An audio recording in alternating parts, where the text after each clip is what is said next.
A 16th-century warship was recovered from the seabed. On the 19th of July, 1545, English and French fleets were engaged in a sea battle off the coast of southern England in the area of water called the Solent, between Portsmouth and the Isle of Wight.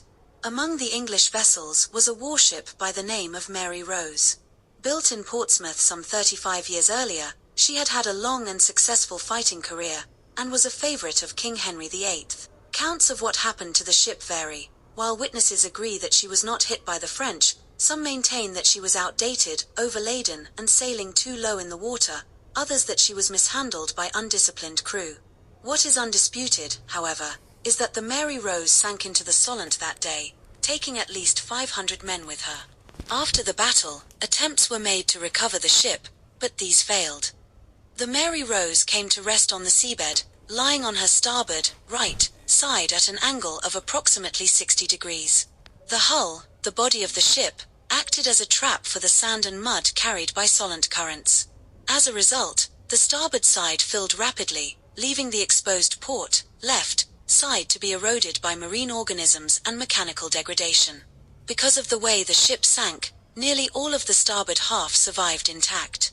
During the 17th and 18th centuries, the entire site became covered with a layer of hard grey clay, which minimized further erosion. Then, on the 16th of June, 1836, some fishermen in the Solent found that their equipment was caught on an underwater obstruction, which turned out to be the Mary Rose.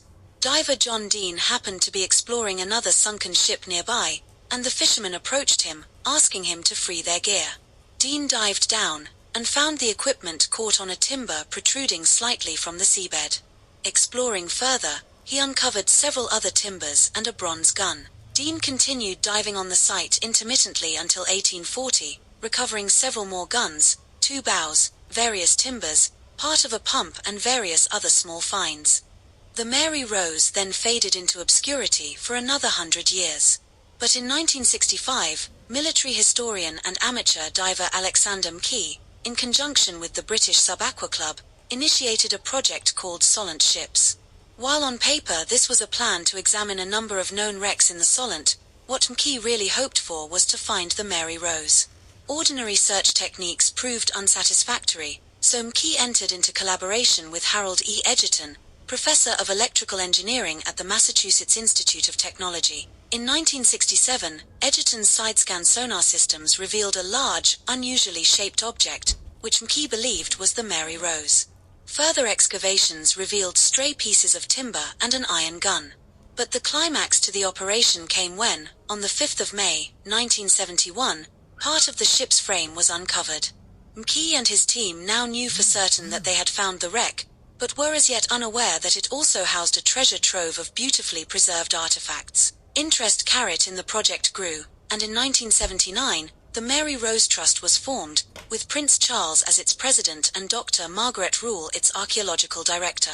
The decision whether or not to salvage the wreck was not an easy one, although an excavation in 1978 had shown that it might be possible to raise the hull. While the original aim was to raise the hull if at all feasible, the operation was not given the go-ahead until January 1982, when all the necessary information was available. An important factor in trying to salvage the Mary Rose was that the remaining hull was an open shell. This led to an important decision being taken, namely to carry out the lifting operation in 3 very distinct stages. The hull was attached to a lifting frame via a network of bolts and lifting wires. The problem of the hull being sucked back downwards into the mud was overcome by using 12 hydraulic jacks. These raised it a few centimeters over a period of several days, as the lifting frame rose slowly up its 4 legs. It was only when the hull was hanging freely from the lifting frame, clear of the seabed and the suction effect of the surrounding mud, that the salvage operation progressed to the 2nd stage.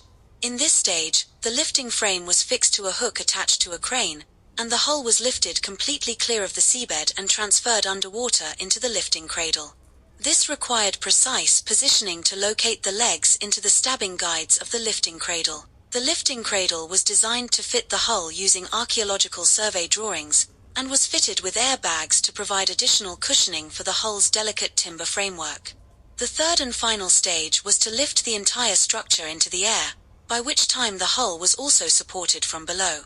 Finally, on the 11th of October, 1982, millions of people around the world held their breath as the timber skeleton of the Mary Rose was lifted clear of the water, ready to be returned home to Portsmouth.